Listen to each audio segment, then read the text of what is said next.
ஞானத்தின் ஆழம், அர்த்தமுள்ள ஆன்மீகம்.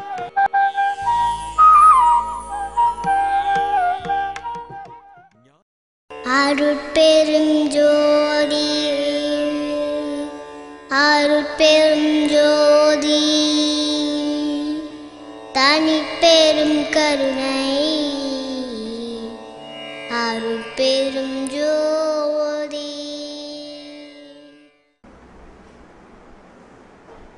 எத்தனையோ இடங்களுக்கு போகிறோம்,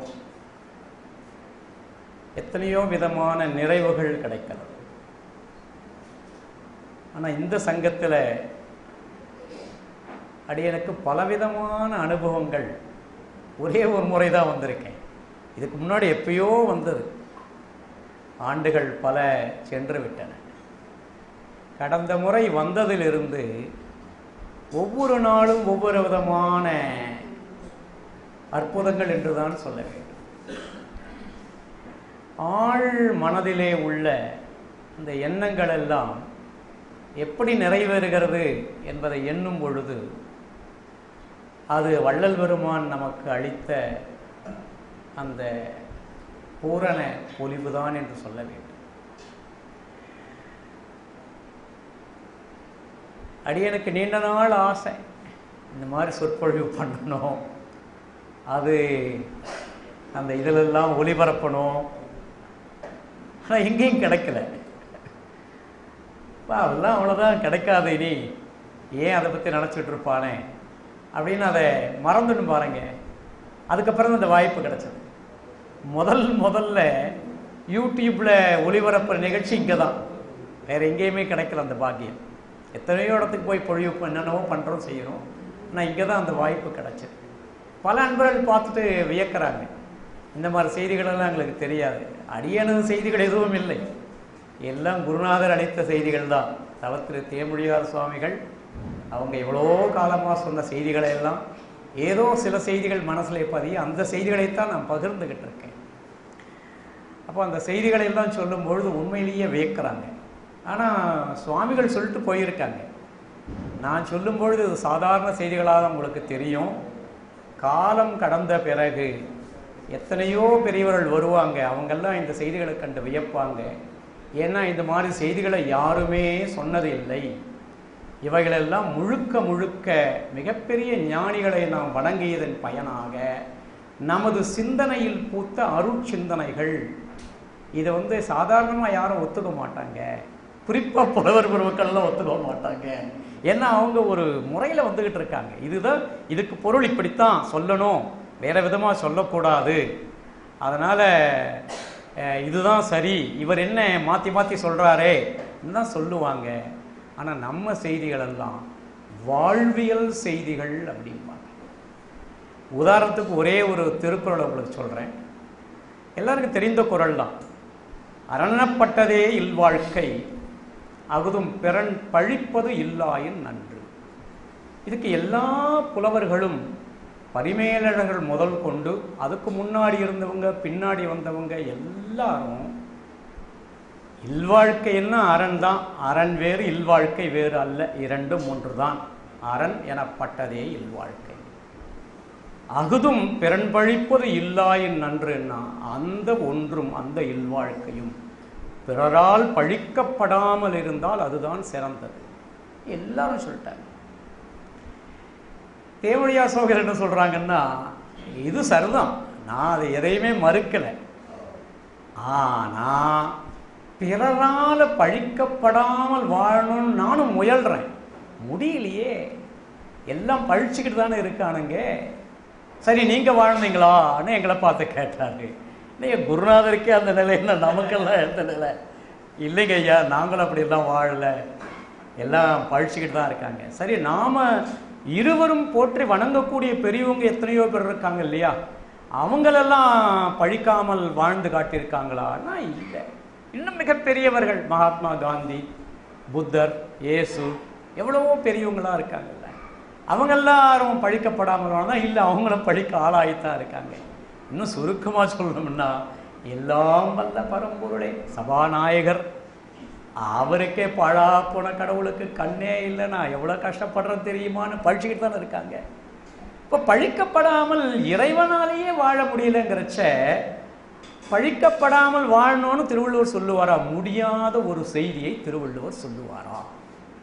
அப்படி சொல்ல மாட்டார். முடியக்கூடிய செய்தியைத்தான் சொல்லுவார். அப்போ அதுக்கு என்ன பொருள் இருக்கும்? இவங்க என்ன பண்றாங்க? பிறன் பழிப்பதுங்கிற சொல்ல எடுத்துக்கிட்டு பிறரால் பழிக்கப்படாமல் ஒரு ஆள் விகுதியை சேர்த்துக்கிறாங்க. அடியன் என்ன சொல்றேன்னா, பிறனை பழிக்காமல் வாழுங்கள் அப்படிங்கிறாரு. இது முடியக்கூடிய செய்தி. இது நம்ம பெரியவங்கெல்லாம் வழி வழியா வாழ்ந்து காட்டிய செய்தி. நம்மாலேயே முடியும். ஆகவே அங்க ஐ விகுதியை போட்டுக்கிட்டீங்கன்னா சரியா போயிடும். 2ஆம் வேற்றுமை உறவு போட்டோம்னா சரியாயிடும். ஆனா இது யாரும் ஒத்துக்க மாட்டாங்க சீக்கிரத்தை. ஆனா இது வாழ்வியல் செய்தி. ஆகவே பொருளை நாம் இப்படித்தான் அணுகணும். ஒரு பொருளுக்கு எந்த ஒரு செய்திக்கும் அணுகணும்னா இப்படித்தான் அணுகணும். எது முடியக்கூடிய செய்தியோ அதைத்தான் நாம் சொல்லணும். ஆகவே பிறன் பழிப்பது என்பதற்கு பிறரை பழிக்காமல். ஐயா நீங்க இப்படி என்னமோ புதுமையா சொல்றீங்களே, இதுக்கு ஏதாவது சான்று இருக்கா அப்படின்னா புறச்சான்று எடுத்துக்கோங்க. வள்ளல் பெருமான் எடுத்துக்கோங்க. என்ன சொல்றாரு?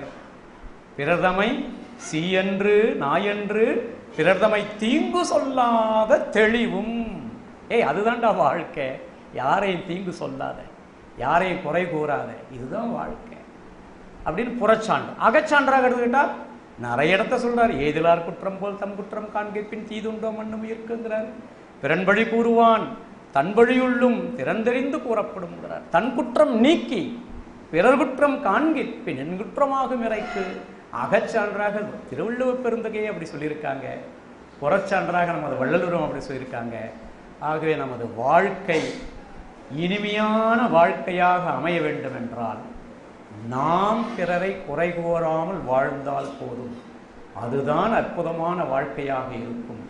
அதுதான் அரண் என்று சொல்லப்படக்கூடிய இல்வாழ்க்கை அப்படின்னு ஒரு முத்தாய்ப்பான செய்தியை தருவார். எதுக்காக சொல்றேன்னா, அவங்களுடைய சிந்தனைகள் எல்லாம் மிக உயரிய சிந்தனைகள், பின்பற்ற வேண்டிய சிந்தனைகள், பின்பற்றக்கூடிய சிந்தனைகள் எல்லாமே.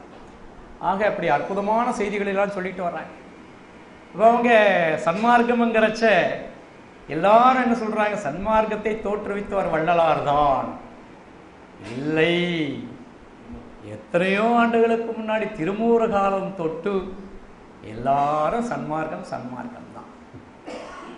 Old wine in new bottle அப்படிம்பாங்க. அப்படி செய்தி பழசுதான். ஆனா அதுக்கு ஒரு மெருக கொடுத்தவர் நம்ம பெரியவர் வள்ளல் பெருமான். வள்ளல் அப்படிங்கிறச்ச முதலெழு வள்ளல்கள், இடையெழு வள்ளல்கள், கடையெழு வள்ளல்கள்னு வள்ளல்களை பெயரெல்லாம் பட்டியலிடுவாங்க. அவங்க தான் வள்ளல்கள்.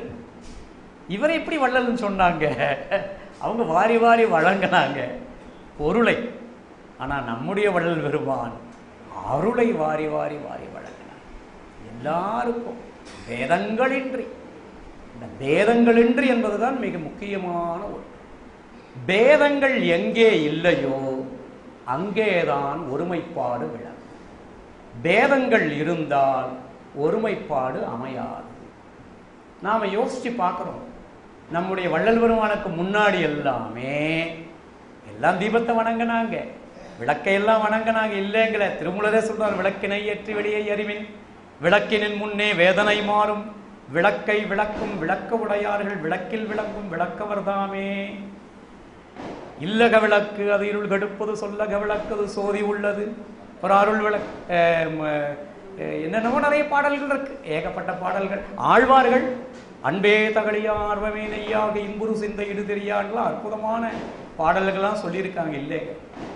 ஆனால் வள்ளல் பெருமானட்ட வரும்பொழுதுதான் அந்த தீபத்துக்கே ஒரு புது விளக்கம் கிடைச்சது. அற்புதமான செய்திகள் அவருடைய அருட்பாவில், அந்த அகவல்ல விளக்கை பற்றி சொல்லக்கூடிய அந்த செய்திகள் எல்லாம் இருக்கே, சாதாரண செய்திகள். அவ்வளவு அற்புதமான செய்திகளை எல்லாம் அவங்க நமக்கு கொடுத்துருக்காங்க. ஏன் அந்த விளக்கு வழிபாடை கொண்டு வந்தாங்க அப்படிங்கிறச்ச, எங்கே பார்த்தாலும் பேதங்கள், ஒவ்வொருத்தரும் சண்டை போட்டுக்கிறாங்க. ஏன் கடவுள் தான் உயர்ந்தது, உன் கடவுள் தாழ்ந்தது, அவன் சொல்ல இவன் சொல்ல, கண்டு முட்டு கேட்டு முட்டு, அந்த கடவுள் பேரை சொன்னால் காதை குத்திக்கிறான், தலையில் குத்திக்கிறான். இப்படியெல்லாம் எங்கே பார்த்தாலும் பேதங்கள். அந்த பேதத்தினால ஒருமைப்பாடு அமையவில்லை. அதனால சண்டை சச்சரவு தான். ரொம்ப சிரமப்பட்டுக்கிட்டு இருக்காங்க எல்லாரும். இதை பார்த்து அவருக்கு தான் தாங்கலை. ஐயோ இப்படி இருக்காங்களே, பெரியவங்க சொன்ன செய்தி வேற, இவங்க அதை தவறாக புரிந்து கொண்டு சிரமப்பட்டுக்கிட்டு இருக்காங்க. அவங்க ஒரு பேர் இயக்கத்தை கண்டார்கள். அந்த இயக்கமானது 2 கூறுகளாக இருக்கின்றன. ஒன்று நிலையாற்றல், இன்னொன்று இயக்க ஆற்றல். பேராற்றல் ஒன்றுதான், அது 2 கூறாக விளங்குகிறது, நிலையாகவும் இயக்கமாகும். அதை அவங்க நமக்கு விளங்குவதற்காக நம்ம வாழ்வியல் செய்திகளாக சொல்லிட்டு போயிட்டாங்க. இது அம்மையப்பன் அப்படின்னு. அப்புறம் ஒவ்வொருத்தரும் ஒரு விதமான சொல்ல சொல்ல சொல்ல எல்லாரும் பலவிதமான கடவுள்கள். இப்போ பாருங்க நடந்துகிட்டு இருக்கு விநாயகர் வழிபாடு. கூப்பிட்டு கேளுங்க, விநாயகர்னா யாரு, எதுக்காக வணங்குறீங்க, ஒன்றும் தெரியாது. நம்மிடம் விநாயகர் வழிபாடே கிடையாது. விநாயகர் வழிபாடுன்னு வந்ததுன்னா அந்த சாளுக்கிய மன்னர்கள் அந்த இதுக்கு போனோம். இப்போ வரலாறு போனீங்கன்னா நாங்கள் பல்லவ மன்னன் அங்கே புலிகேசியை போய் வெற்றி கொள்ளும் பொழுது வாதாபி அங்கேருந்து தான் விநாயகரை கொண்டு வந்து இங்கே நிறுவி விநாயகர் வழிபாடு வந்ததாக வரலாறு சொல்லுது. அதுக்கு முன்னாடிலாம் கிடையாதுங்கிறாங்க. ஆக என்ன செய்கிறோம், ஏன் செய்கிறோம், எதற்காக? சில புராண செய்திகளை வச்சுக்கிட்டு அதை நம்மால் ஏற்றுக்கொள்ளவே முடியாது. நம்முடைய அறிவுக்கு பொருந்தாத சிந்தனைகளாகத்தான் இருக்கும். ஆனால் அது கண்மூடித்தனமாக நம்பிக்கிட்டு இருக்காங்க. அதனால தான் வள்ளல் பெருமான் கண்மூடி பழக்கம் எல்லாம் மண்மூடி போல் கலை உரைத்த கற்பனையே நிலையென கொண்டாடும். என்ன அருமையான சொற்கள் பாருங்க. கலை உரைத்த கற்பனை. எனக்கு தெரியாது, ஒரு செய்தியை சொல்கிறேன், அதை எப்படி படமாக கொடுக்கணும்னு தெரியல. ஒரு ஓவியர்னு சொன்னோடனே அவர் என்ன நினைச்சார் அது படமாக போட்டார், அவ்வளோதான். நான் நினச்சது வேறு, ஆனால் அவர் வரைஞ்சது வேறு. அதை பார்க்குறவங்கெல்லாம் இதுதான் அப்படின்னு முடிவுக்கு வந்துடுறாங்க. அது அல்ல. அப்போ அந்த தெய்வங்கள், அந்த விக்கிரகங்கள் வழிபாடு அதெல்லாம் தேவையில்லை. விக்கிரகங்கள் இல்லாமல் வழிபாடு செய்ய முடியாது. ஏன்னா எண்ணம் அப்படின்னாவே ஒரு உருவம் இருந்தால் தான் அது சிந்திக்கும், இல்லைன்னா சிந்திக்காது. அப்போ ஏதாகிலும் ஒன்று, நான் ஒரு பேனான்னா உடனே ஒரு பேனா அவங்களுடைய எண்ணத்து நினைவுக்கு வரும். இப்போ இந்த ஒரு கைபேசின்னா உடனே கைபேசி ஒரு உருவம், ஏதோ ஒரு உருவம் வரணும்.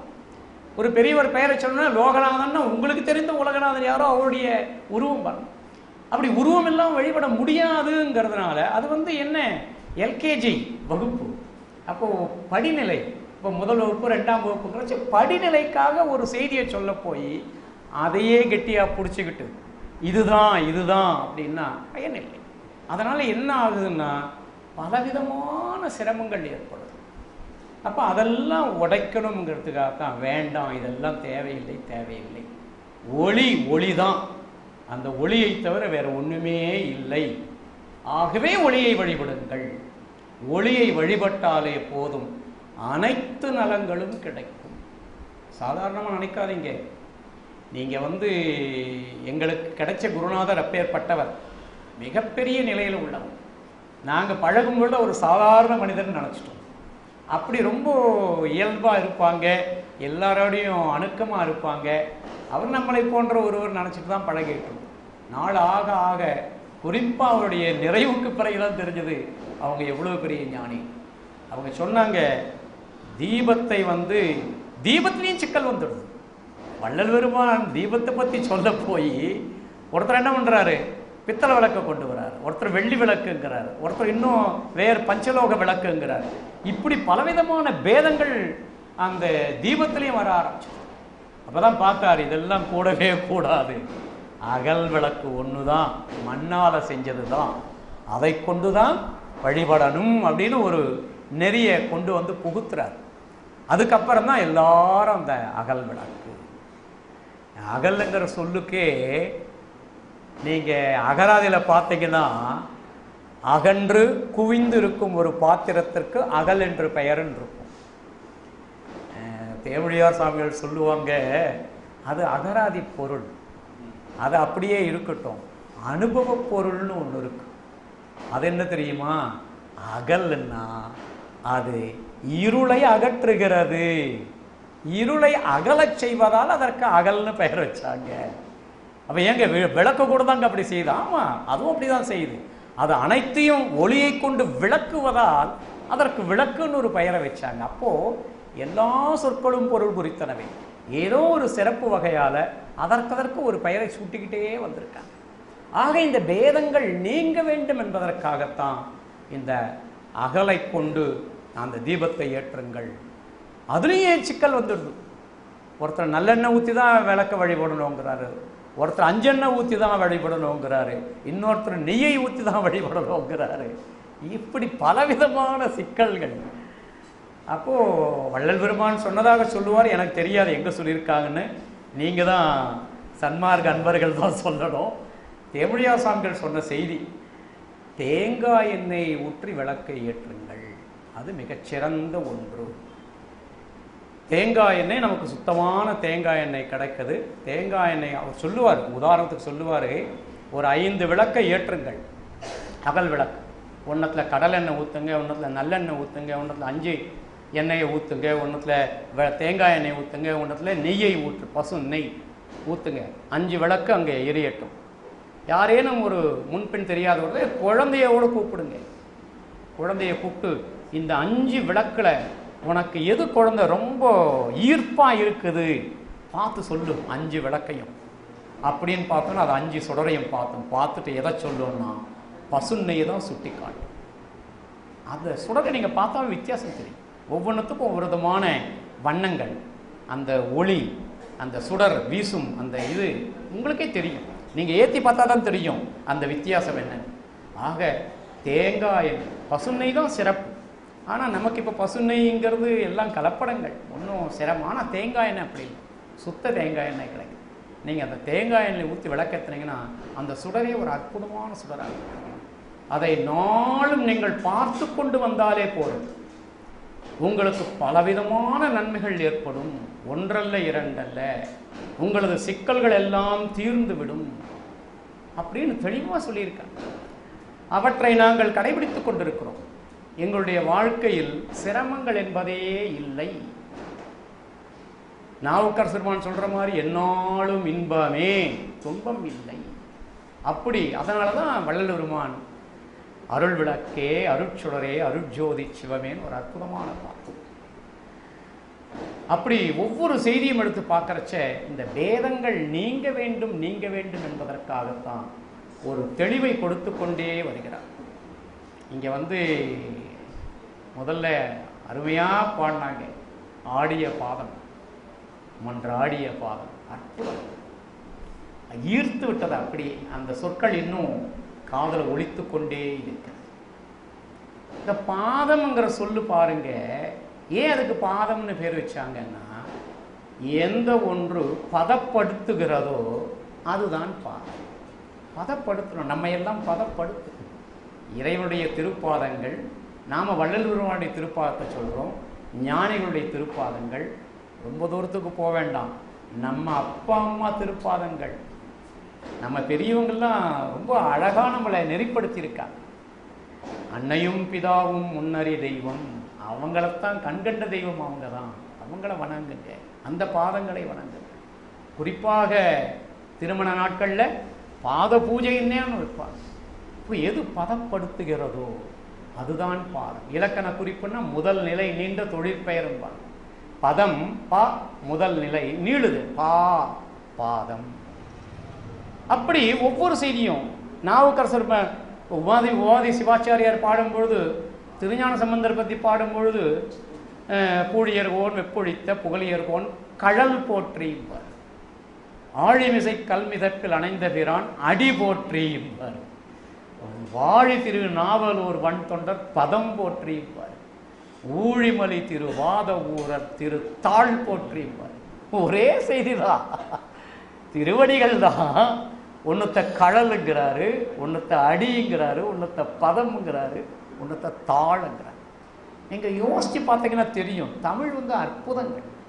தமிழை பற்றியெல்லாம் பேசவே முடியாது. அதுலேயும் வள்ளல் பெருமானுடைய தமிழுக்கு வந்துட்டீங்கன்னா அது தெய்வீக தமிழ், எவருக்கும் புரியும் தமிழ். மற்றதெல்லாம் அவ்வளோ சீக்கிரமாக புரியாது. இது அப்படி இல்லை, எந்த பாடலை தொட்டாலும் அற்புதம் அற்புதம், அற்புதம் அற்புதமேனு ஒரு பாட்டு பாடியிருக்கிறார். பாருங்க அந்த பாட அற்புதம் அற்புதமே. அற்புதமான பாடல் எல்லாம். ஆக தமிழ் தமிழ் தமிழ்னு சொல்லிட்டே வந்தால் அமிழ்து அமிழ்து அமிழ்துன்னு வரும். அதனால தான் தமிழுக்கும் அமிழ்தென்று பேர் என்று பாரதிதாசன் பாட்டார். இப்படி அற்புதமான செய்திகளை எல்லாம் கொடுத்துட்டு அப்போ அங்கே கழல் அப்படின்னா நமது சிக்கல்களை கழற்றுவதால், நமது துன்பங்களை கழற்றுவதால் அதற்கு கழல் என்ற பெயர். அடி என்ற சொல்லுக்கு பக்குவப்படுத்துதல். அடி உதவுற மாதிரி அண்ணன் தம்பி உதவ மாட்டாம்பாங்க. அடிங்கிற சொல்லுக்கு அங்கே என்ன பொருள்னா பக்குவப்படுத்துதல் தான். அதே போல தாள் அப்படின்னா முயற்சின்னு அர்த்தம். பதம் படுத்துவதால் பாதம். இப்படி ஒவ்வொரு சொல்லையும் எடுத்துக்கொண்டு நம்ம பெரியவங்களாம் ரொம்ப அழகாக சொல்லியிருக்காங்க. ஆக நாம் இங்கே வள்ளல் பெருமானுடைய ஒருமைப்பாட்டுக்கு வரணும்னா, ஒருமைப்பாடு கைகூட வேண்டும் என்றால் முதலில் பேதங்கள் அகல வேண்டும். அதைத்தான் வள்ளல் பெருமான் அழகாக செய்தார். பேதங்களை நீக்கிக் கொண்டே வந்தார். ஒன்றே ஒன்றுதான், ஒன்றே கடவுள். அதை ஏற்கனவே பாடினவர் தான் திருமூல நாயனார் முதல்ல போல ஒன்றே தேவன் சொல்லிட்டார், இல்லைங்கிற. ஆனால் நமக்கு புரிகிற வகையில் பார்க்கும் இடமெல்லாம் அனைத்தும் கடவுள் கடவுள் கடவுள். அகவலை நீங்கள் படிச்சீங்கன்னா எல்லாத்திலையும் கடவுளுடைய தன்மையை பார்ப்பார் வள்ளல். அதை தேவடியார் சுவாமிகள் சொல்லுவார், அகவலுக்கு ஒரு விளக்கம் சொல்லணும்னா முதல்ல இருந்து சொல்லக்கூடாது, கடைசியிலிருந்து ஆரம்பிக்கணும். ஏன்னா கடைசியிலிருந்து நமக்கு புரிகிற மாதிரி எல்லாம் கட்டுமாம் பழமே கதலிவான் பழமே அப்படி இப்படிலாம் சொல்லிகிட்டே வருவார். செவ்விள நீரே, தென்னைவாய் கிடைத்த செவ்விள நீரே, திருகுதியும் என்னன்னு சொல்லி நமக்கு தெரிந்த பொருள்கள் எல்லாம் சொல்லி சொல்லி இதுவாக இறைவன் இருக்கிறான், இதுவாக இறைவன் இருக்கிறான், அளப்பெரும் கருணையாளன் இதெல்லாம் கேட்டோன்னு ரொம்ப மகிழ்ச்சி. அப்பேற்பட்ட பெரியோரை போய் பார்க்கணும் அப்படின்னு நாங்கள் ஒரு 10 பேர் இணைந்து காலையில் போயிடுவோம். முன்கூட்டியே தகவலை சொல்லிட்டோம், உடனே வர சொல்லிட்டாங்க. நாங்கள் 10 பேர் போயிட்டோம். காலையில் போனோட்டு வெறுமனே இருந்தால் நல்லா இருக்காது, நாம் அகவல் பாராயணம் பண்ணுவோம், அருட்பாடல்களை ஓதுவோம், வள்ளல் பெருமானுடைய பாடல்களை ஓதுவோம் அப்படின்னு அருட்பாடல்களை ஓத ஆரம்பித்தோம். நல்ல எல்லாம் நிறைவாக முடிந்தது. எல்லாருக்கும் ரொம்ப நிறைவு, அந்த பெரியவருக்கும் ரொம்ப நிறைவு. உணவு தயாராகிவிட்டது, பரிமாறக்கூடிய நேரம். எங்களுக்கோ பசின்னா பசி, ஏன்னா காலையிலோட ஒன்றும் சாப்பிடல. எல்லாம் அந்த பெரியவரை தரிசிக்கணுங்கிற ஆவலில் எதையுமே சாப்பிடாம போயிட்டோம். உட்காந்துக்கிட்டு இருக்கோம். நாங்கள் உணவுக்கு கூப்பிட போகிறாங்க, கையை அலம்புங்கன்னு சொல்ல போகிறாங்க.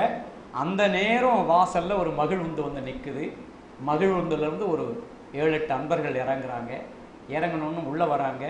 அப்போ அந்த செயலர், அந்த பெரியவருடைய செயலர் வாங்க வாங்க வாங்க வாங்கன்னு வரவேற்கிறாரு. வரவேற்று உள்ளே அழைச்சிட்டு போகிறாரு. போகிறச்சே வழியிலே நிற்கிற நாங்கள் இங்கே இதில் கூடத்தில் இருக்கோம். அந்த கூடத்துலேயே பேச்சு நடக்குது. அவங்க சொல்கிறாங்க, தெளிவாக சொல்கிறாங்க, ஐயா தயவு செய்து எங்களை உணவெல்லாம் எடுத்துக்கணும்னு வற்புறுத்தாதீங்க. நாங்கள் இப்போ தான் வீட்டில் உணவு முடிச்சுட்டு நிறைவாக கொண்டு இருக்கிறோம். ஆகவே வற்புறுத்தாதீங்க தயவு செய்து. அவரை பற்றி நல்லா தெரியும்னு நினைக்கிறேன் அந்த வந்த கூட்டத்துக்கு. அதனால் தெளிவாக சொல்கிறாங்க.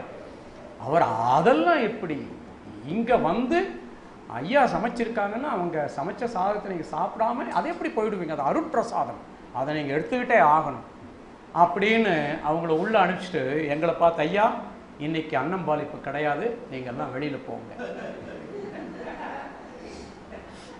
நாங்கள் பசிச்சுட்டு இருக்கோம், காலையிலேருந்து அருட்பாவை ஓதிக்கிட்டு. என்ன அங்கே என்னடானா அவங்க வயிறு முட்டை சாப்பிட்டு வந்திருக்காங்க, எங்களுக்கு வேண்டாங்கிறாங்க. அவங்களுக்கு தான் போடுவேன், நீங்கள் வெளியில் போங்கன்னு அனுப்பிச்சிட்டோம்.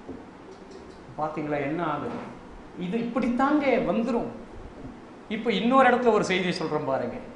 ஒரு இடம், அந்த கோயிலில் ஒவ்வொரு வெள்ளிக்கிழமை எனக்கு ஏதுங்கய்யா கிடையாது. சொல்லிட்டாங்க,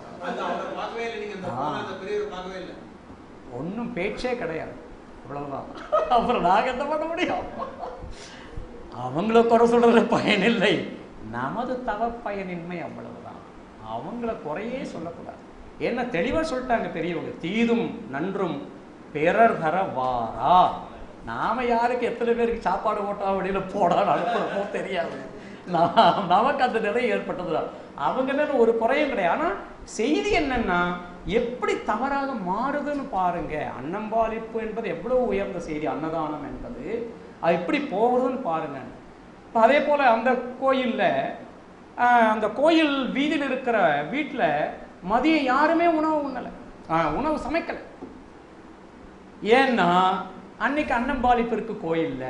அப்ப காலையில் அவங்க என்ன பண்றாங்க, வீட்டை கூட்ட கூட மறந்துடுறாங்க. உட்காந்துக்கிட்டு தாயப்பாஸ் விளையாடுறது, அப்புறம் அது விளையாடுறது, இது விளையாடுறது, வெட்டி பேச்சுக்கள் இப்படி ஓடிட்டு இருக்கு ஒவ்வொரு குடும்பத்திலையும். அந்த அந்த தெருவில் 20-25 குடும்பங்கள் இருக்குன்னா 25 குடும்பங்கள்லையும் முக்கியமான பணிகள், துணி துவைக்கிறது கிடையாது, இது கிடையாது, அது கிடையாது. முடிஞ்சா வீட்டில் இருக்கிற அந்த முட்டாள் பெட்டியை பார்த்துக்கிட்டு இருக்கிறது, இல்லைன்னா பேசி வீண் பேச்சுக்கள். என்னன்னு கேட்டா சாப்பாடு தான் இருக்கே, நாம ஏன் சாதம் பொங்கணும், தேவையில்லை. அப்போ இதுக்கு பெயர் அன்னதானமா?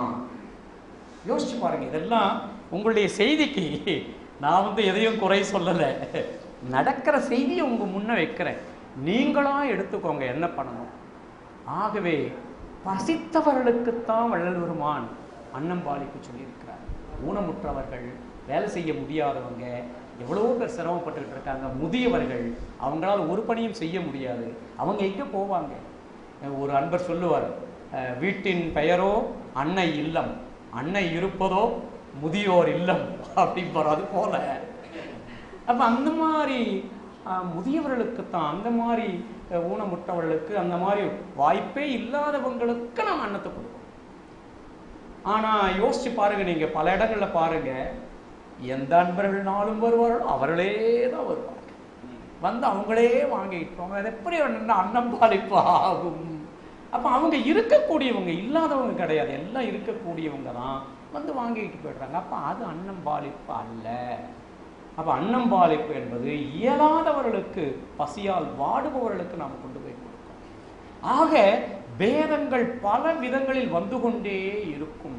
அந்த பேதங்களை எல்லாம் கடக்க வேண்டும்.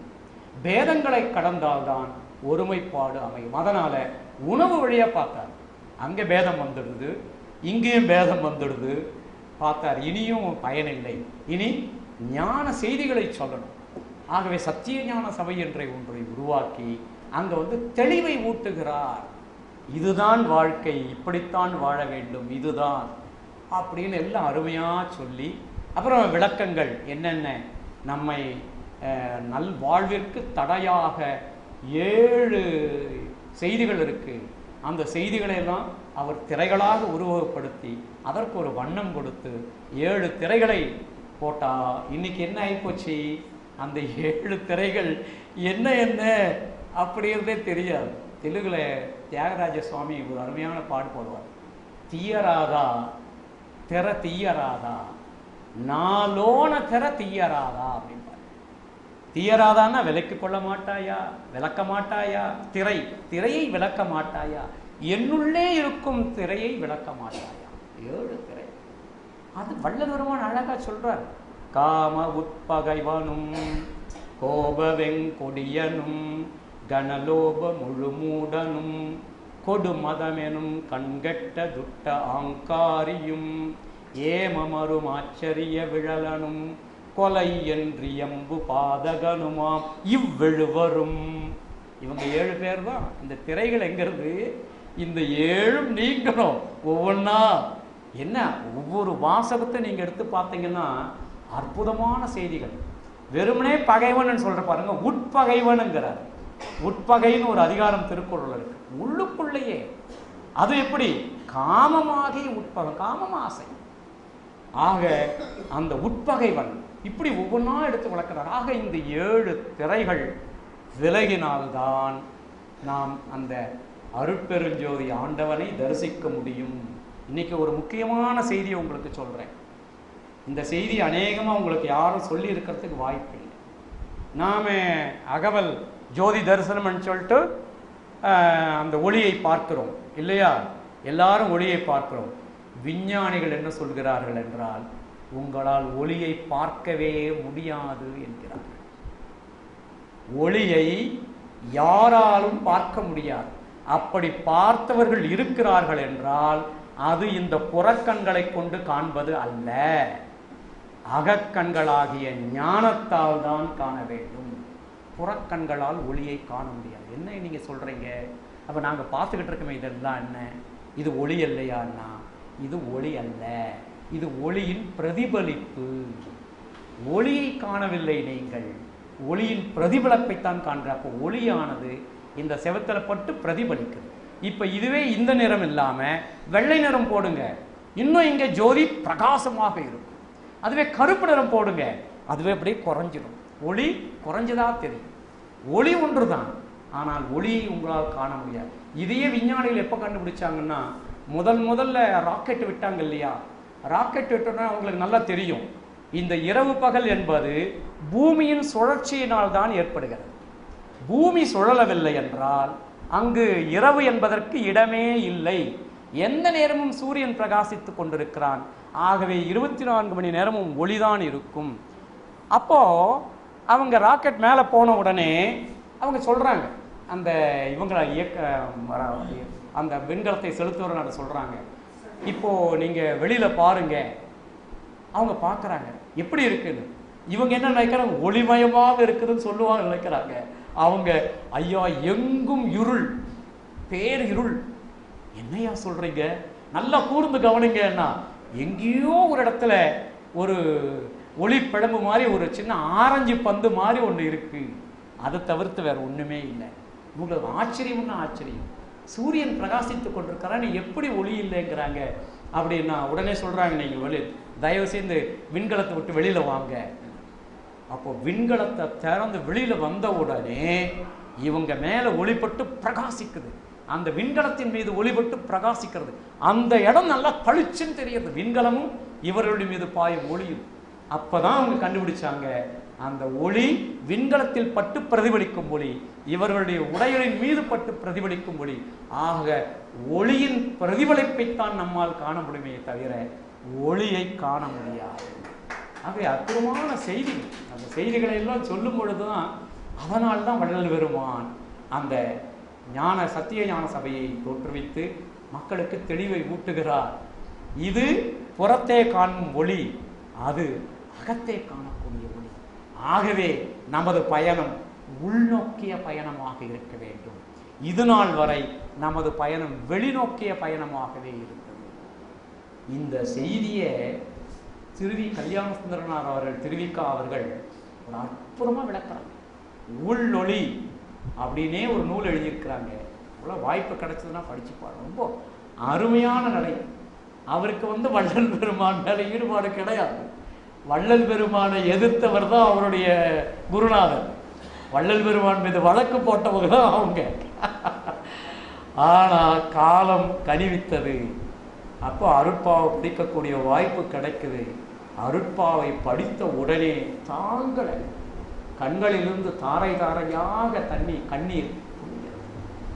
எவ்வளவு பெரிய அருளாளர், அதை நாம் உணராம போயிட்டோமே, இது நம்முடைய அறியாமை தான் அப்படின்னு ரொம்ப வருந்துறார்.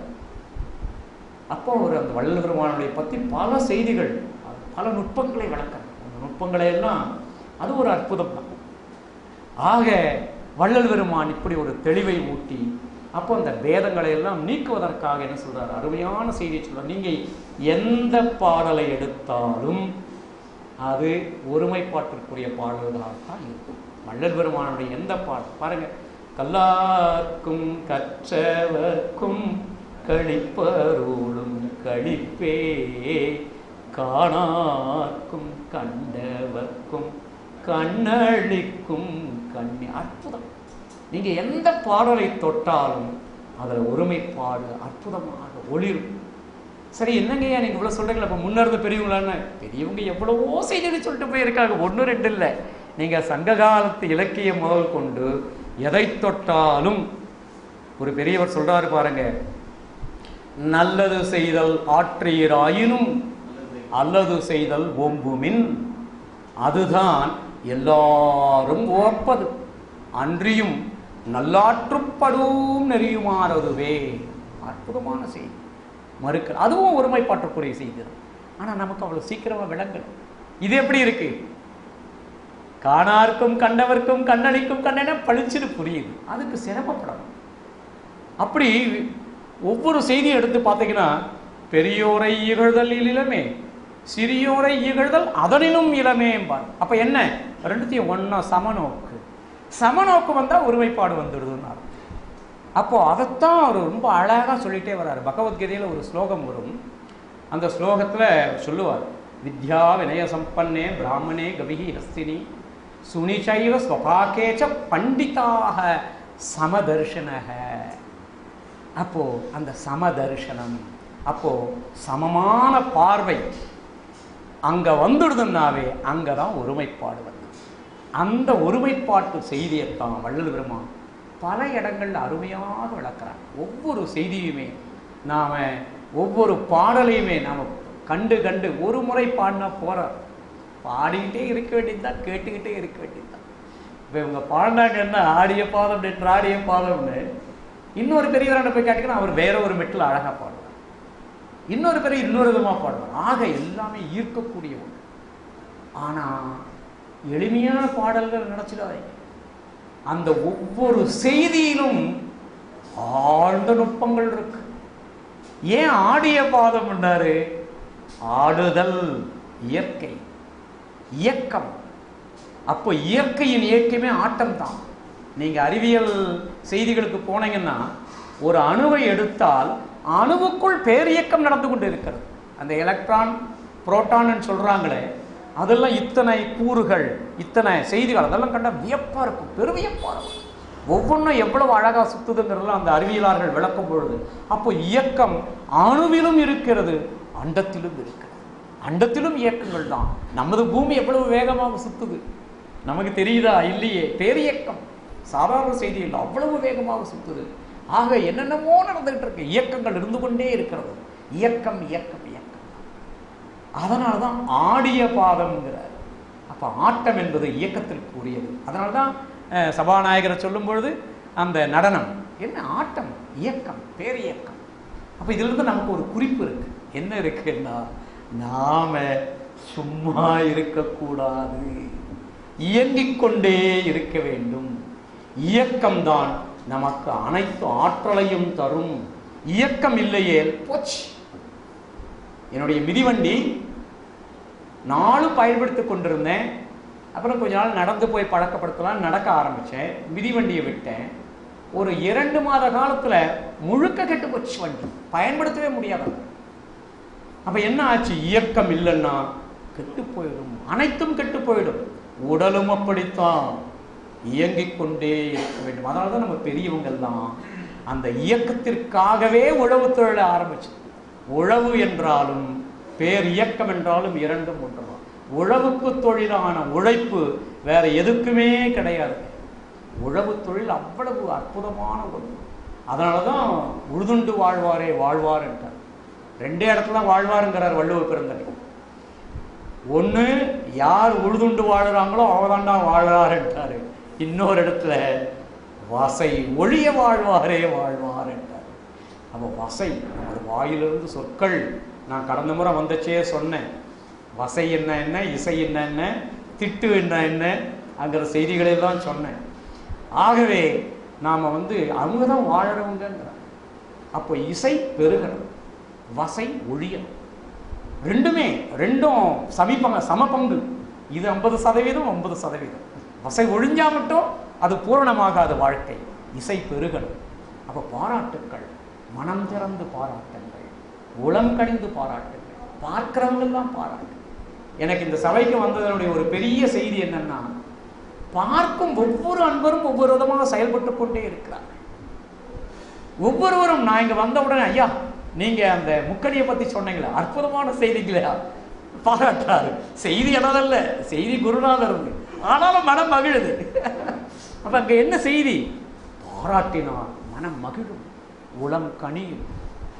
வசைப்பாடுன்னா வசை சொற்கள் சொன்னீங்கன்னா ஆத்திரம், கோபம், வெறுப்பு, வேதனை எல்லாம் சேரும். ஆகவே அது வாழ்க்கை அல்ல. அப்ப மனம் ஒருமுகப்பட வேண்டும் என்றால் பாராட்டுங்கள், நிறைகளை சொல்லுங்கள், குறைகளை சொல்லவே வேண்டாம். பயனில்லை. நீங்க குறைகளை சொல்றதுனால பயன் இருக்குன்னா பரவாயில்லை, பயனே கிடையாது. எனக்கு நான் பல இடங்களில் வள்ளலார் சங்கத்துக்கெல்லாம் போறேன். நாகரீகம்ங்கிற பெயரால தவறுகள் செய்து கொண்டுதான் இருக்கிறாங்க. கூடாது, அது தெரியல. இங்கே பார்க்குறேன், அந்த எல்லாம் அந்த பிளாஸ்டிக் டம்ளர்ல கொடுக்க ஆரம்பிக்கிறாங்க. ஏன்னா கேட்டால் நாகரீகம், நாகரீகம் பெயரால பொருளை கொடுத்து குப்பையை சேர்த்துக்கிட்டு இருக்காங்க. நீங்கள் எல்லாம் அப்படி வெளியில் போய் பாருங்கள். நம்ம நாடு நாங்கள் சிறு வயதிலெல்லாம் பார்த்துருக்கோம், எங்கேயும் குப்பை கூலங்கள் கிடையாதுங்க. தூய்மையாக தான் இருக்கும் எல்லா இடம். இன்னைக்கு குப்பை கூலங்கள் பெருகிவிட்டது. அதை எப்படி அகற்றுவது, அதை எப்படி சரிபடுத்துவதுங்கிறத இன்னும் சிந்தனைக்கே வரல. அரசு இன்னும் இந்த சிந்தனைக்கே வரல. நாமளாவது, ஏன்னா நமக்கு தெரியாது, அது பெரிய அறிவியல் செய்தி, அது எப்படி பண்ணணும் ஏது பண்ணணும். சாதாரண குப்பைகளாக இருந்தால் மக்கி போயிடும், அதெல்லாம் அப்படியே உழவு தொழிலுக்கு பயன்படுத்திக்கும். ஒரு குழியை வெட்டி அதில் நம்ம குப்பைகளை போட்டுக்கிட்டே இருந்தாவே அது அற்புதமான உரமாக மாறிடும். அந்த குப்பைகளையே உரமாக்கும் வல்லமையை கண்டவர்கள் நமது உழவர்கள். அது அற்புதம். ஆனால் இப்போ இருக்கிற இந்த பிளாஸ்டிக் எல்லாம் மக்கவே மக்காதாமே, அவ்வளோ மோசமானதாமே. அதைத்தான் நம்ம செஞ்சுட்ருக்கோம். பொருளை கொடுத்து கேட்டால் நாகரிகம். என்ன நாகரிகம்? ஏன் இந்த கோலையில் சாப்பிட்டா வேண்டாக்குதா? அதுலேயும் திருமணத்துக்கெல்லாம் போய் பாருங்க, நினச்சே பார்க்க முடியும். அவ்வளவு டன் கணக்கில் சேருவாங்க குப்பையை. ஒரு திருமணத்துக்கு போனீங்கன்னா டன் கணக்கில் குப்பை, அவ்வளவு மோசம். நான் இந்த இடத்துல முக்கியமான செய்தியை ஒன்று பதிவு பண்ணுறேங்க. தயவு செய்து அந்த உணவுப் பொருள்கள் ஒரு பருக்கை கூட வீணடிக்கக்கூடாது. ரொம்ப வேதனைக்குரிய செய்தி. ஆனால் நான் யாரையும் குறை சொல்லலை, நம்முடைய தவப்பயனின்மைன்னு தான் நான் சொல்லுவேன். என்ன பண்ணுறது, ரொம்ப சங்கடமாக தான் இருக்கும். ஒரு நண்பர் பக்கத்தில் உட்காந்துருக்கிறாரு. என்னய்யா உங்களை பார்த்துட்டு இலையில ஒன்றுமே வைக்க முடியாமல் போயிடுது எனக்கு, நான் எல்லாத்தையும் சாப்பிட்டே ஆகணும் போல இருக்கேன், இப்படி சுத்தமாக பண்ணுறீங்களே.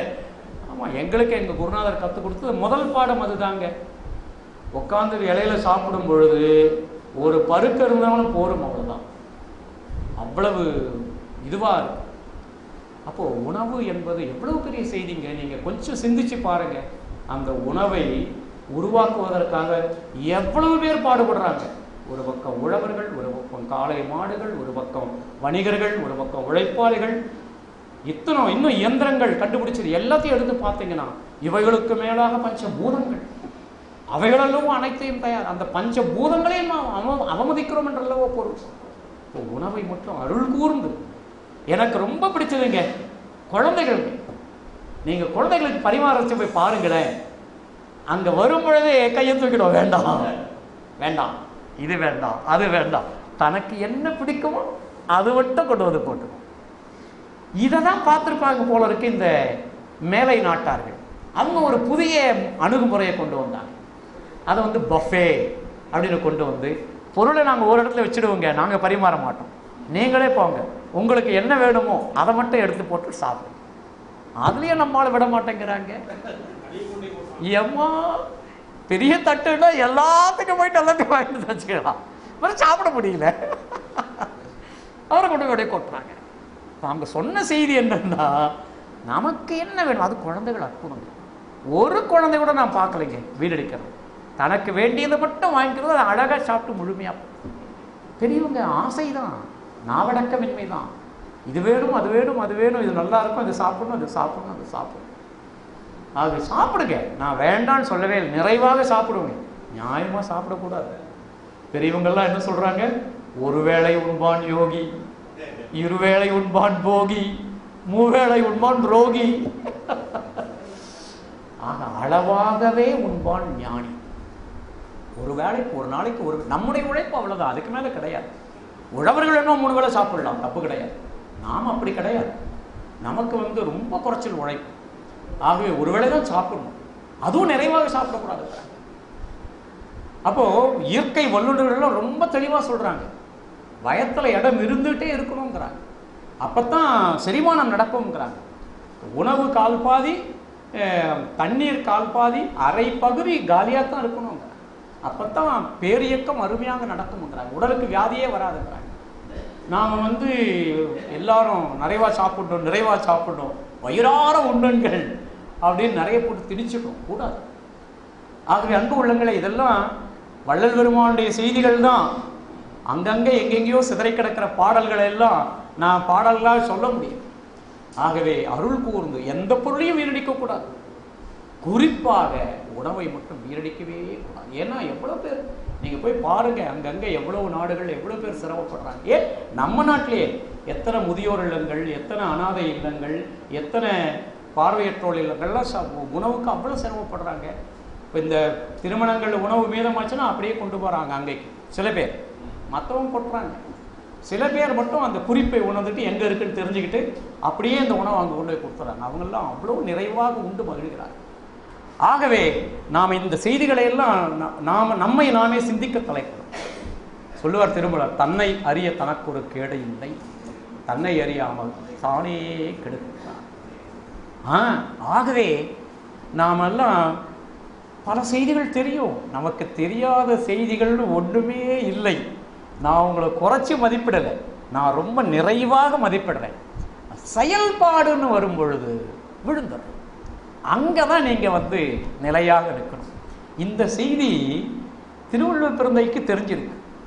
அவர் சொல்றாரு பாருங்க, என்ன அழகா, எற்று என்று இறங்குவ செய்யற்க. ஏய், மற்றவங்க எள்ளி நகையாடுற மாதிரி எந்த செயலையும் செய்யாதப்பா. செஞ்சுட்டா திருப்பி அவரே சொல்றாரு, செய்வானேல், செஞ்சிருவேன்னு தெரியும் அவருக்கு, அதனாலதான் சொல்றாரு செய்வானேல் மற்ற அண்ணன் செய்யாமை நன்று. ஏய், மீண்டும் அதே செயலை செய்யாதப்பா. இன்னைக்கு ஒருவேளை உணவை வீணடிச்சிட்டியா, மீண்டும் அடுத்த முறை செய்யாது. அப்போ விழிப்பாயிரு, எந்த உணவு வேணுமோ அதை மட்டும் வாங்கி போட்டு சரிவா. அப்போ எந்த செயலை செய்தாலும் அப்போ பாருங்க, நமக்கெல்லாம் தெரியும் அதிகாலை எழுந்திருக்கணும். அதிகாலை எழுந்திருக்கிறது ரொம்ப சிறப்பு, அதில் ஐயமே கிடையாது. அதுலேயும் குறிப்பாக பிரம்ம முகூர்த்தம்ங்கிறார். அந்த 3 மணியிலிருந்து 4:30 மணிக்குள்ள அந்த 1.5 மணி நேரம் முகூர்த்தம் என்கிற சொல்லுக்கே எல்லாரும் திருமணம் நினச்சிக்கிட்டு இருக்காங்க. அல்ல அல்ல, முகூர்த்தம் என்பது கால அளவு. நம்ம தமிழர்கள் வகுத்த கால அளவு வினாடி, நாழிகை, நிமிடம். வினாடி, நிமிடம், நாழிகை, அப்புறம் முகூர்த்தம், ஜாமம், இப்படிலாம் அவங்க வகுத்து வச்சிருக்காங்க. அப்போ 24 நிமிடம் கொண்டது ஒரு நாழிகை, 3.25 நாழிகை கொண்டது ஒரு முகூர்த்தம். அப்போ கால அளவு தான் 1.5 மணி நேரம், 90 நிமிடம். 90 நிமிடம்ன்ற கால அளவுக்கு முகூர்த்தம். அந்த ஒரு முகூர்த்தத்துக்குள்ளே எழுந்திரிச்சுன்னுங்கிறாங்க. எழுந்திரிச்சா என்ன ஆகும்னா, எங்கு நோக்கினும் அந்த உயிர் காற்று, பிராணவாயுங்கிற ஆக்சிஜன், ஆக்சிஜன் மட்டும் இல்லை, ஆக்சிஜன் விட இன்னும் சிறந்ததாக ஓசோன் முழுக்க இருக்கு. அதை நாம் வெளியில் சுவாசிச்சாலே போதும். அதனால தாங்க நம்ம பெரியவங்கள்லாம் அருமையாக நம்மளை நெறிப்படுத்தியிருக்காங்க. அந்த மார்கழி மாதம்தான் ஓசோன் படலம் நிறைவாக எங்கும் இருக்கிறது. அதனால் என்ன பண்ணாங்க, மார்கழி மாதம் அதிகாலை எழுந்திரிச்சிடணும். அதிகாலை எழுந்திரிச்சு எல்லாரும் வெளியில் வந்துடணும். அதை நான் முழுமையாக கண்டது திருநெல்வேலி தாங்க. நெல்லை மாவட்டம், நெல்லைக்கு போயிட்டீங்கன்னா மார்கழி மாதத்தில் நீங்கள் இருந்தீங்கன்னா பார்க்கலாம், ஒரு வீட்டில் கூட சிறு குழந்தைகள் முதல் கொண்டு முதியவர்கள் வரைக்கும் யாருமே வீட்டில் இருக்க மாட்டாங்க. 3 மணிக்கெல்லாம் எழுந்திரிச்சிடுவாங்க. இன்னும் அங்கே ஒரு அருமையான ஆறு ஓடிக்கொண்டு இருக்கிறது. தமிழ்நாட்டிலேயே ஓடக்கூடிய ஒரே ஆறு நெல்லை மாவட்டம் தான், தாமிரபரணி ஆறு தான். பொருணை அப்படின்னு சொல்லுவாங்க. அந்த ஆறு தான். அங்கே போய் எல்லாரும் ஆற்றுல தாங்க முழுவோம். முழுகி அந்த ஈர கூந்தலோட ஆண்களாகட்டும் பெண்களாகட்டும் அந்த ஈரத்தோடையே வருவாங்க. கோயில் கோயிலா, வைணவர்களாக இருந்தால் மார்கழி திங்கள் மதிநிறைந்த நன்னாடாளுப்பாங்க. சைவர்களாக இருந்தால் ஆதியும் அந்தமும் இல்லா அருட்பெரும் ஜோதி அவர்கள். அப்படி ரொம்ப கண்கொள்ளா காட்சிங்க. காண கண்கோடி வேண்டும். அப்படி எல்லாம் நான் பார்த்து ரொம்ப மகிழ்ந்தேன். எந்த இடத்தையுமே கிடையாது. அவ்வளோ அற்புதமான செய்தி. அங்கே திருநெல்வேலி, நாகர்கோயில், கன்னியாகுமரி, அங்கே எல்லாமே அப்படி தான் நடக்குதுங்க. ரொம்ப அருமையாக நடக்குது. ஆகவே அந்த மார்கழி மாதமாவது நம்ம விட்டுறக்கூடாது. மார்கழிங்கிற சொல்லுக்கு பொருள் என்ன தெரியுமா? என்னமோ மார்கழின்னு சொல்லிட்டு இருக்கோம் நாம. அல்ல, ஆழமான பொருள் இருக்கு. மா என்றால் மாயை, கழி என்றால் கழிய வேண்டியது. மாயை கழிய வேண்டிய காலம்தான் மார்கழி அப்படின்னு பேர் வச்சோம். ஒவ்வொரு செய்தியும் நீங்க பார்த்தீங்கன்னா அவ்வளவு அற்புதமா இருக்குங்க. மாதத்தின் பெயரிலே ஐப்பசி, ஐ என்றால் தலைவன். என்ன வயிற்று பசியிலே இருந்துட்டு இருக்கீங்க? எல்லாம் வயிற்று பசி வேண்டாம், அந்த அருட்பசி வேண்டும். இறைவனது அந்த தாகம் வேணும். நீங்க முதல்ல அதுக்கு ஒரு மாசம் செலவிடுங்க. இறைவன் திருவருளையே நினைக்கணும். அப்படி நினைத்தா என்ன தெரியுமா ஆகும்? கார் இருள் சூழும். அது நம்மை திகைக்க வைக்கும். அறியாமை என்கிற இருள் நம்மை சூழும், அது திகைக்க வைக்கும். ஆகவே அடுத்த மாதம் கார்த்திகை, திகைக்க வைக்கும். கார்த்திகை திகைக்க வச்சா விட்டுறாதே, ஏமாந்துடாதே. அப்போ நீங்கள் அதில் ஆட்பற்றக்கூடாது. ஆகவே என்ன பண்ணணும், அந்த விளக்கை, அந்த இருட்டை நீக்குவதற்காக விளக்கை ஏற்று. அப்போ எங்கும் விளக்கு. அதனால தான் அண்ணாமலை தீபம் அற்புதமாக ஏற்றுறாங்க. ஒவ்வொரு இல்லங்களிலும் தீபம். அதுவும் என்ன பார்த்தீங்கன்னா பார்க்கலாம், ஒரு விளக்கு 2 விளக்குல வரிசையாக எடுத்து வைப்பாங்க. இவ்வளோ அருமையாக இருக்கும். அப்போ அங்கே தீபம் இருளை நீக்குகிறது. அப்போ உள்ளுக்குள்ளே ஆணவம் எனும்போர் இருள் அற. அதான் சொல்றார் வள்ளலர். ஆணவம் எனும்போர் இருள் அற என் உலத்து ஏற்றிய விளக்கே பார். ஆக அந்த ஆணவ இருளை நீக்குவதற்காக கார்த்திகை மாதம், மார்கழி மாயை. அறியாமையிலிருந்து விடுபட்டாலும் மாயிலிருந்து விடுபட முடியாது. ஒரு துண்டெடுக்க போகணும். எதுக்கு துண்டு எடுக்கணும்? உடலை போத்திக்க. குளிர், வெயில் இதெல்லாம் தாங்க முடியாது. அப்போ பணத்தை கொடுத்து ஒரு துண்டு எடுத்துட்டு வர வேண்டியது தானே. அந்த துண்டு எடுத்து போடு, இதை எடுத்து போடு, இதை எடுத்து போடு, தொட்டு பார்க்கணும், இது எப்படி இருக்குது, அது எப்படி இருக்குது, இது என்ன வேலை, அது என்ன வேலை, இதுக்கெல்லாம் என்ன பேர்? மாயை. எனக்கு வேண்டியது ஒரு துண்டு தானே. பொருளை கொடுத்தவா துண்டு வாங்கிட்டுமா வந்துகிட்டே இருக்குமா, விட்டுமா? இல்லை, நாம் தேவைதான். பெண்களை பார்க்கணும், புடவை எடுக்கிறச்ச எம்மா கடைக்காரன் வந்து போயிடுவான்.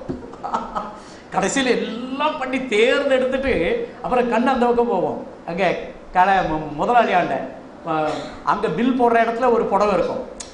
இதை விட அது நல்லா இருக்கேம்பாங்க. அது ஏற்கனவே எடுத்தாச்சுங்க வேற ஒருத்தர். மாயை. இப்போ மாயை கழிய வேண்டும். மாயை கழிந்தால் என்ன ஆகும்? மார்கழி தை. தை என்ற சொல்லுக்கு என்ன பொருள் தெரியுமா? அன்புன்னு பொருள். தை பிறந்தால் வழி பிறக்கும்னா என்ன அர்த்தம்? தை மாதம் பிறந்தாவா? இல்லை, அன்பு பிறந்தால் அங்கே அனைத்திற்கும் வழி பிறக்கும். அதான வள்ளுவர். அன்பெனும் பிடியுள் அகப்படும் மலையே. நான் பாட வேண்டாம், உங்களுக்கு எல்லாம் தெரியும். அப்ப அன்பு அனைத்தையும். அப்ப அன்பு பிறந்தால் வழி பிறக்கும். அது ஒரு பக்கம் அறுவடை நடக்குது, அதையும் சொன்னாங்க இல்லைங்களா. ஆனா பொருள் இதுதான். தை என்கிற சொல்லுக்கு என்ன?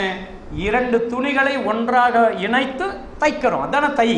தை அப்படின்னா 2த்தை ஒன்னா சேர்க்கிறேன். அப்ப 2, ஒரு வன்மையையும் ஒரு வெண்மையையும் இணைத்து நீங்க திருமணம்ங்கிற ஒரு சொல்லால குறிக்கிறீங்க. அது என்ன திருமணம்? என்ன? வன்மையை மென்மையாக்கும் பொருட்டு வன்மையை மென்மையோடு இணைப்பதே திருமணம்.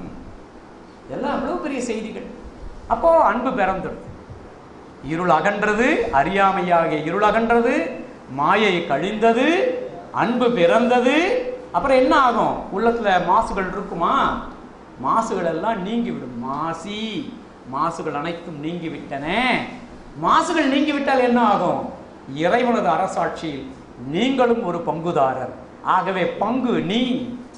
அப்படி சொற்களை என்னமாக நம்ம பெரியவர்கள்லாம் உருவாக்கி இருக்காங்க பாருங்க. இதெல்லாம் நாம் எண்ணி எண்ணி மகிழக்கூடிய ஒன்று. நம்முடைய முன்னோர்களுக்கு நாம் எந்த விதத்தில் கைமாறு செய்தாலும் ஈடுகட்டவே முடியாது. அவ்வளவு பெரிய செய்திகள் நம்ம பெரியவங்கள்லாம் நம்மளை அழகாக நெறிப்படுத்தி இருக்கிறார்கள். ஆகவே இந்த செய்தி ஒருமைப்பாடு என்பது பேதங்கள் இருந்தால் ஒருமைப்பாடு சிறக்காது. பேதங்கள் நீங்கினால்தான் ஒருமைப்பாடு நிலைக்கும். ஆகவே அதற்கு பசிப்பிணி போக வேண்டும். அது மட்டுமல்ல, ஞானம் கிடைக்க வேண்டும், அருட்ஜோதி வழிபட வேண்டும். இந்த 3ஐ நாம் செய்தால் ஒருமைப்பாடு எளிமையாக நம்மிடத்தே அமையும் என்று சொல்லி இப்படி ஒரு அருமையான வாய்ப்பை நீங்கள் அடியேனுக்கு அளித்தீர்கள்.